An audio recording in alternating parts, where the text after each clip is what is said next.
तो अभी मैं आ गया हूँ भाई ग्राउंड पर। ये सड़क है लेकिन ग्राउंड ही समझो। तो अभी मैं चल रहा हूँ स्ट्रेचिंग करने। स्ट्रेचिंग में थोड़ा सा नॉर्मल, फर्स्ट डे है ना तो नॉर्मल ही करेंगे ऐसे, मतलब पैर और खोलेंगे।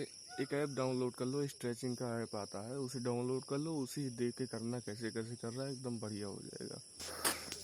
देखो भाई, आज मेरा पहला दिन था तो मैंने 650 मीटर रनिंग की। वो फुल नहीं की, पहले थोड़ा नॉर्मल बेस बनाया, उसके बाद 400 मीटर थोड़ा हाई, मतलब ऐसे रनिंग की। भाई फर्स्ट डे था यार, ना ना नाक मुंह कुछ नहीं काम कर रहा था भाई, ना पैर ही काम, पैर वो एकदम जाम हो गया। 600 मीटर में पहली बार रनिंग करा तो ठीक है। तो अगर आपको भी स्टार्ट करना है शुरू से तो पहले दिन 500 मीटर दौड़ो, हल्की सी पुशअप लगा लो ऐसे जैसे भाई लगा रहे हैं बस। और नॉर्मल रनिंग करो, कहीं पर जाने की ज़रूरत नहीं है। जो आप एकेडमी से जाते हो, 4000 5000 देते हो, उसी को अपने शरीर के अंदर लगाओ 5000 रुपये को, आप उससे भी तगड़ा रनिंग करोगे। क्योंकि भाई रनिंग करने के लिए जान चाहिए, और जान कहाँ से आएगी? रुपया खर्चा करोगे तो आएगी। तो ठीक है, आज मेरा फर्स्ट दिन था, 650 मीटर रनिंग किया, 20 पुशअप मारूंगा, 10 दंड बैठक करूंगा, पैर खोलूंगा, चला जाऊंगा घर। नॉर्मल सी बात, पहले दिन में इतना ही करूँगा।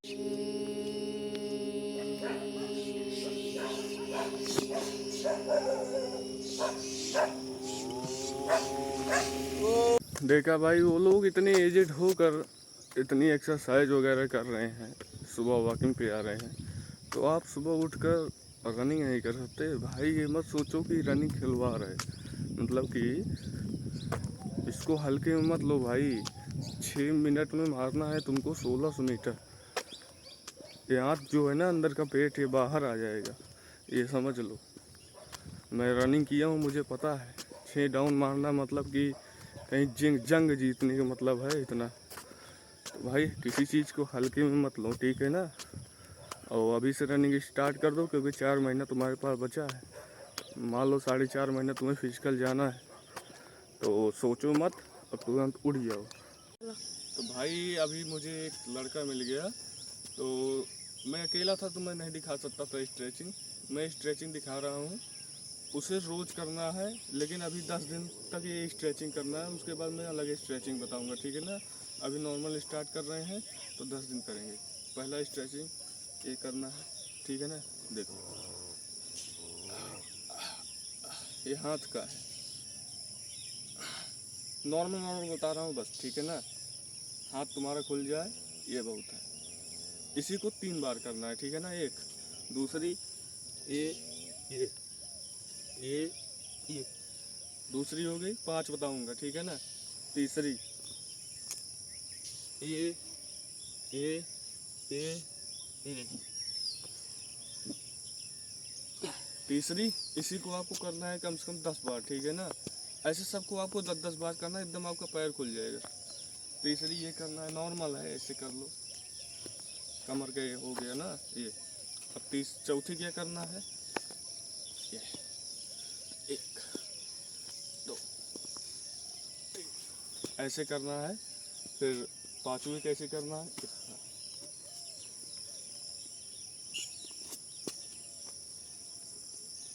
इससे क्या होगा, आपका पैर खुल जाएगा, इधर से पैर खुलेगा, इधर से पैर खुलेगा, हाथ तुम्हारा फ्री हो जाएगा, कमर तुम्हारी फ्री हो जाएगी। और गले का ऐसे ऐसे कर लेना, ऐसे ऐसे घुमा लेना, गले का हो गया तो भाई पूरे शरीर का हो गया। इसे 10 दिन फॉलो करना है, उसके बाद मैं आपको न्यू स्ट्रेचिंग बताऊंगा, ठीक है? एक चीज़ भाई तुम्हें लास्ट बारी बता रहा हूँ, अगर तुम मुझे देख के फॉलो कर रहे हो कोई चीज़, तो मैं जो बताऊंगा उसी को फॉलो करना है, फालतू चीज़ तुम्हें नहीं करना। मैं जो स्ट्रेचिंग बताऊंगा वो करना है, मैं जो एक्सरसाइज बताऊंगा वो करना है, क्योंकि मैंने 4 साल ग्राउंड में दिए हैं, अच्छी खासी रेस मैंने चढ़ाई है। कई 3-4 बंदों को मैंने वो नौकरी दिलवाई है भाई। ग्रुप डी में जब आई थी ना रेलवे की, मैं रनिंग कराता था, उनको चलना नहीं आता था, मतलब रनिंग कर रहे थे तो वो रनिंग कर रहे थे, समझ लो तुम चल रहे हो, इस तरह भाई थे। तो मैंने उनको सिलेक्शन दिलाया है 3-4 को, तो मैं तुम्हें भी दिलाऊंगा, लेकिन मैं तुम्हारे सामने नहीं रहूँगा, मैं फ़ोन में रहूँगा। तो तुम मुझे देख कर कोई चीज़ फॉलो कर रहे हो तो मैं ऐसा कुछ नहीं बताऊंगा तुम्हें नुकसान हो, मैं ऐसा बताऊंगा भाई कि तुम्हारा भी रेस चढ़े, तुम्हारा भी सिलेक्शन हो, तो ये चीज़ मैं बताऊंगा, कभी तुम्हें गलत नहीं बताऊंगा, ठीक है ना। मेरी बातों को मानोगे तो अच्छा खासा कर लोगे हर चीज़। पढ़ाई से लेकर तुम कुछ भी पूछो, दुनिया का कोई भी चीज़, शारीरिक, नौकरी, किस चीज़ की नौकरी तैयारी करनी है, मैं हर चीज़ तुम्हें बता दूंगा। ऐसी नहीं है, मैं ऑलराउंडर हूँ भाई, मुझे बहुत नॉलेज है। देखो मैं अपने आप को कभी नेगेटिव बातें में नहीं डालता, पॉजिटिव बोलो हमेशा। तो मैं ऑलराउंडर हूँ, मैं कुछ भी कर सकता हूँ भाई। तुम कुछ भी पूछो, मैं कुछ भी बता दूंगा, तुम्हें कभी नुकसान नहीं होगा, फ़ायदा ही होगा। हाँ कहोगे भाई आदित्य भाई ने कुछ बातें बोली थी, अब फर्जी एकेडमी सेकेडमी के चक्कर में मत पड़ा करो, ठीक है। मैं तुमको सब कुछ बताऊंगा, अब स्टेप बाय स्टेप बताऊंगा। अब आ जाते हैं कि दिल्ली पुलिस की प्रिपरेशन कहाँ से स्टार्ट करें।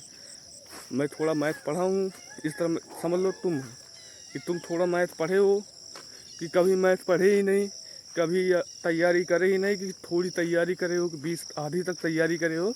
मैं सबको बताऊंगा कैसे करना है, ठीक है ना। हेलो गाइस, तो हाँ मैं किस बात पे था, हाँ अगर आपको दिल्ली पुलिस की तैयारी करनी है तो मेरे हिसाब से 4 चीज़ें आपको छोड़नी पड़ेगी। पहला इंस्टाग्राम, दूसरा फेसबुक, तीसरा कोई भी गेम नहीं टच करना, चौथा फ्री में कोर्स नहीं पढ़ना। मतलब समझ रहे हो कि नहीं, जो यूट्यूब पे पढ़ाया जा रहा है, यूट्यूब को आपको कभी नहीं पढ़ना। आपको एक स्पेशल बैच लेनी है, चाहे स्टेट की ले लो, चाहे बड़े लेवल की ले लो, चाहे छोटे लेवल की। आपको उसमें जीएस पूरा कंप्लीट मिलेगा। जीएस मतलब कि history, polity, geography, physics, chemistry, biology, static, GK, ये आपका पूरा कंप्लीट हो जाएगा। कोई भी बैच रहेगा इसमें आपका ये पूरा कंप्लीट हो जाएगा, एक टॉपिक नहीं छूटेगा। राज्य, स्टेट, पीसीएस तक आपका पूरा कंप्लीट हो जाएगा। दूसरी बात रही रीजनिंग मैथ की, तो उसमें इतना रीजनिंग मैथ पढ़ा देंगे कि आप यूपीपी, एसएससी की एमटीएस उमटीएस सब आप निकाल सकते हैं। तो बैच लेने का ये फ़ायदा है। फ्री में पढ़ने का क्या फ़ायदा है, फ्री में पढ़ने का मतलब क्या है भाई कि वो कहाँ से पढ़ा रहे हैं, चैप्टर वाइज कभी नहीं पढ़ाएंगे। क्योंकि आपको अगर कोई भी चीज़ लेनी तो उसमें कुछ पैसा खर्चा करना पड़ेगा। आपको हर चीज़ चैप्टर वाइज पढ़ना है। मतलब कि आज 2 पेज नोट्स बनाया, उसे घर में जाकर रिवीजन करो, अगले दिन 3 पेज 4 पेज रिवीजन साथ साथ, तो तुम्हारा पूरा कोर्स कंप्लीट हो जाएगा। इस तरह तुम कोई भी एग्ज़ाम निकाल सकते हो। तो ये रही मेरी डे 1 की कुछ टिप्स एंड ट्रिक, और डे 2 में मैं आपको बहुत सारी नॉलेज दूंगा। धीरे धीरे बने रहिएगा एंड लाइक सब्सक्राइब करो। कल आपको मैं अपना नोट्स दिखाऊंगा।